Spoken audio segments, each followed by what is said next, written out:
मुझे कहीं चैन नहीं मिल रहा, इसलिए मैं तुम्हारे पास आ गया। मैं तुम्हारे साथ रहूंगा या तुम मेरे साथ आ जाओ, प्लीज। मैं यहाँ से कहीं नहीं जाऊंगी। जो था सब खत्म हो चुका।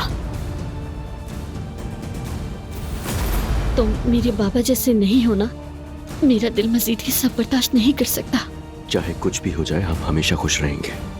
बस मेरा हाथ मजबूती से थाम लो।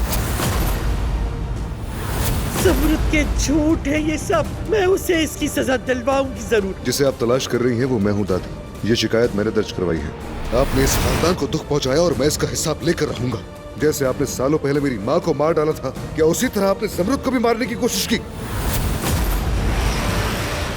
संभालो खुद को असमत, हिम्मत करो।